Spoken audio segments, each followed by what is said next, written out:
Okay. Hi, I'm Lerma Manzano Bernabet. Isa akong nanay at CEO and President ng Asia Prime Philippines Corporation. Oh, so ano to? Emotional ako pagdating sa tatay ko. Makatatay talaga ako. Nung bata pa ako, yung tatay ko, mekaniko, gumagawa ng mga sasakyan. Naka-bike siya, nakasakay ko sa likod ng bike niya. Tapos, pinag-aaralan ko yung tinitingnan niya. Babaklasin mo lahat ng mga machine, mga makina ng sasakyan, and then ibabalik mo ulit. Doon ako natuto ng, once na nagtayo ka ng isang manufacturing business, alam mo kung paano mo patakbuhin yung makina. Halimbawa, ano ba yung output niyan? Alam natin siya. Doon ko rin nakita yung sipag sa parents ko.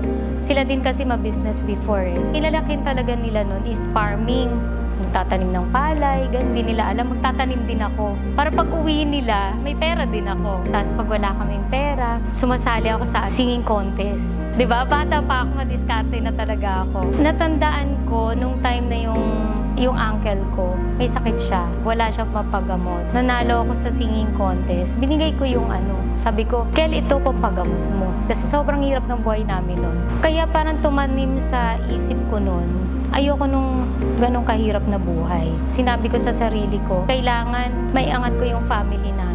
Kailangan umalis ako sa ganitong situation. Kaya 1998, pagka-graduate ko, umalis ako ng probinsya. May pagsapalaran ako sa Laguna para magtrabaho. Siguro sa prayer din, lagi nandiyan si Lord, lagi akong humingi ng guidance sa Kanya. Nag-start ako nag-business since 2004, nung namatay yung father ko.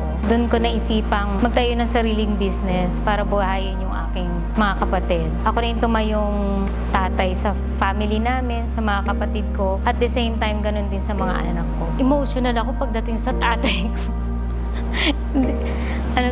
Kasi ako makatatay talaga ako. Hindi kasi nung time na yon, nung nawala siya, may usapan pa kami. Sabi ko sa kanya, tay, malapit na kitang makuha.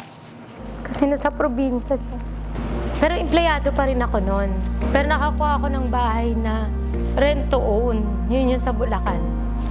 Ngayon, nung nakuha ako yun, nakarating naman siya doon. Kaso nga lang, umuwi siya ng Mindoro. Sabi ko, tay, kukunin na kita.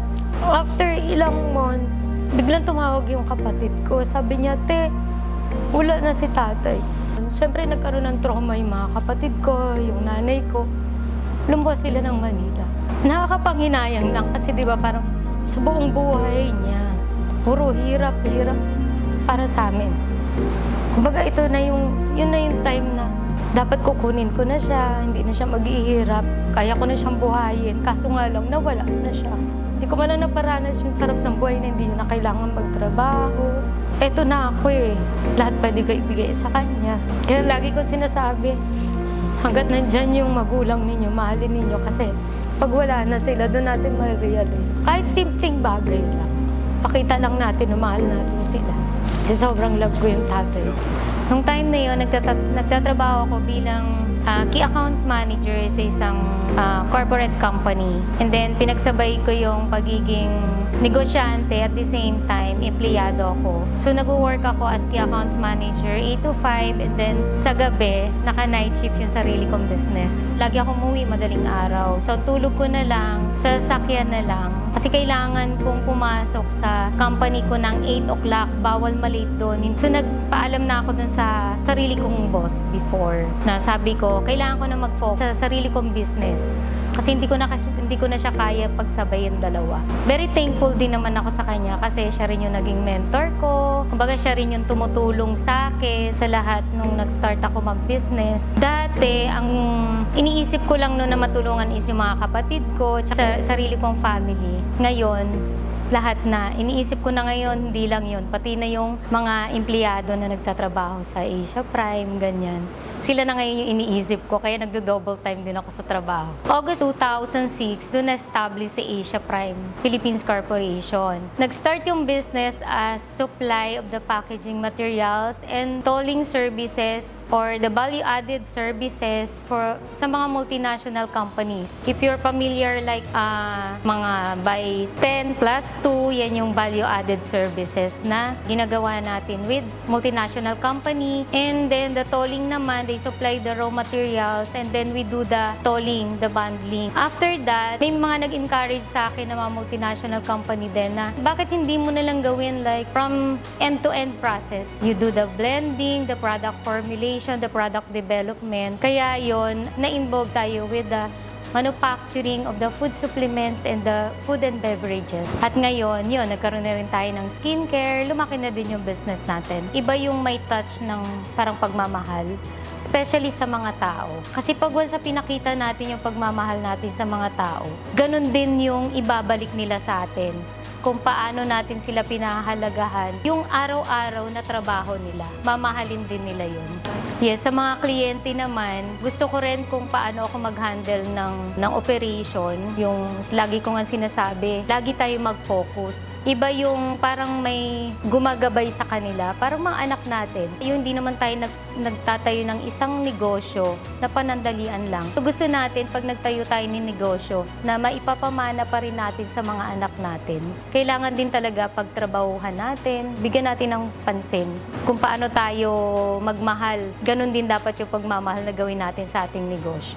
Kaya hindi ako madamot din sa kaalaman, hindi rin ako madamot sa matyaga akong nagtuturo. Lahat, kung ano yung gusto nilang tanungin, nandito ako palagi sa kanila. Kahit nga lagi ko sinasabi, okay lang. Minsan nga, kahit love life, nandito ako palagi. Tinutulungan ko sila.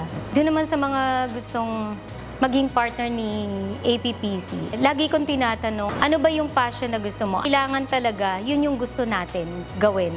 Kasi araw-araw natin itong tatrabahuhin eh. May produkto nga tayo, kung hindi naman natin siya kayang ibenta, hindi natin siya kayang i-prove na good quality yung product natin, 'di ba? Pero yun nga, dito sa atin sa Asia Prime, we produce the good quality products and eto talaga legit na product, healthy na product. At lagi ko din sinasabi na kailangan kung ano ba yung kaya mong gawin.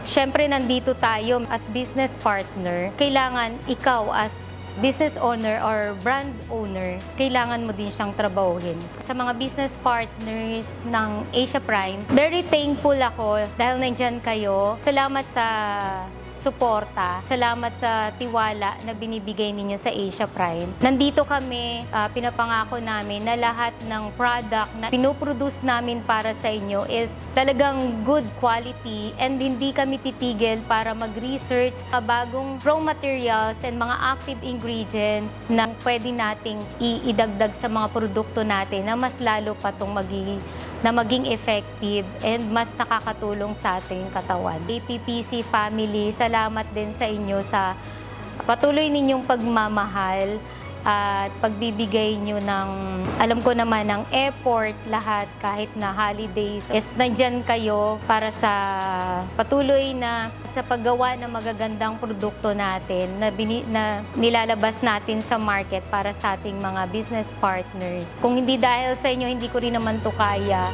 Siyempre, kasama kayo sa pag-unlad ng ating kumpanya. Salamat po and I love you all.